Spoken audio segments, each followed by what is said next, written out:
পররাষ্ট্রনীতিতে বলা হয় বন্ধু পাল্টানো যায় কিন্তু প্রতিবেশী পাল্টানো যায় না। জনগণের কোনো সরকার জনগণ এবং রাষ্ট্রের স্বার্থ নষ্ট করে কারো সাথে কোনো সম্পর্ক তৈরি করবে না, ফুল স্টপ। রয়ের যিনি এসছেন, প্রধান এসছেন, এটা নিয়ে প্রচুর স্পেকুলেশন দেখছি।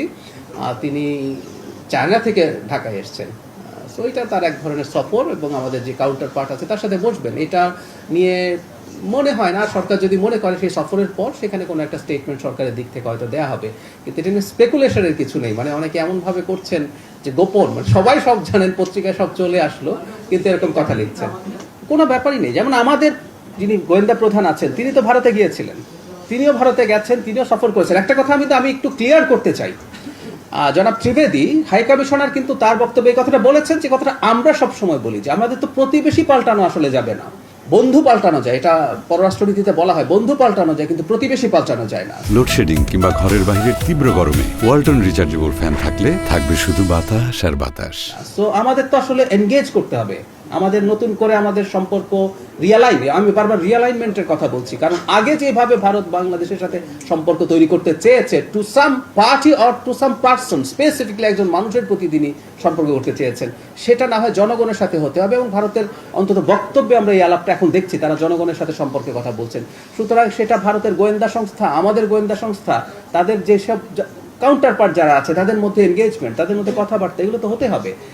ব্যাপারটা হচ্ছে এই, ভারতের কোনো সংস্থা, কোনো প্রতিষ্ঠান আগে যেভাবে বাংলাদেশে কাজ করেছে, আমি হাসিনার আমলের কথা বলছি, যে ধরনের অ্যাটিটিউড করেছে সেটা হতে পারবে না। আমরা আলাপ করছি সেটা একটা স্বাধীন সার্বভৌম আত্মমর্যাদাশীল জাতির সাথে যেভাবে আচরণ করতে হয়, কথা বলতে হয়। ভারতের নিরাপত্তা নিয়ে তাদের কোনো বক্তব্য থাকতে পারে, আমাদেরও থাকতে পারে, এগুলো নিয়ে আলাপ আলোচনা হবে। কিন্তু ওই যে বললাম, দুটো স্বাধীন সার্বভৌম দেশ আলাপ করছে, এভাবে এটা হতে হবে। সো ওইটুকু এনশিওর হলে আমাদের করতেই হবে।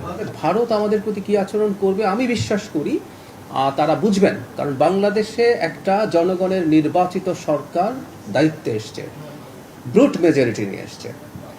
জনগণের কোনো সরকার জনগণ এবং রাষ্ট্রের স্বার্থ নষ্ট করে কারো সাথে কোনো সম্পর্ক তৈরি করবে না, ফুল স্টপ। এর মধ্যে কোনো এদিক সেদিক হবে না, হওয়ার সুযোগ নেই আসলে। এটা এরকম একটা প্রতিনিধিত্বশীল সরকারকে করতেই হবে। সুতরাং আমি মনে করি ভারত না, শুধু ইন জেনারেল এনি কান্ট্রি যার সাথে আমরা বিভিন্ন কারণে এনগেজমেন্টে যাব, আমাদের অর্থনৈতিক কারণ আছে, আমাদের সিকিউরিটির কারণ আছে, নানান কারণে যাব আমরা, তারা এই ব্যাপারটা আসলে মাথায় নেবেন। এই জন্য আমি আশা প্রকাশ করি ভারত এই বাস্তবতাটা বুঝবেন, কারণ অন্তত তাদের পরদিন যে স্টেটমেন্টটা তাদের পররাষ্ট্র মন্ত্রণালয় থেকে দেয়া হয়েছে, এটাও খানিকটা এন্ডোর্সমেন্ট তো আছেই যে তার বক্তব্যের সাথে তারা একমত নন নির্বাচিত সরকারের প্রতি যা যা বলা হয়েছে। বা পরবর্তীতেও আমি আশা করি জনাব ত্রিবেদী ভারতে গেছেন, তিনি নিশ্চয়ই তার সেই জায়গায় যেখানে রিপোর্ট করার কথা জানাবেন যে বাংলাদেশের অ্যাটিটিউড কি।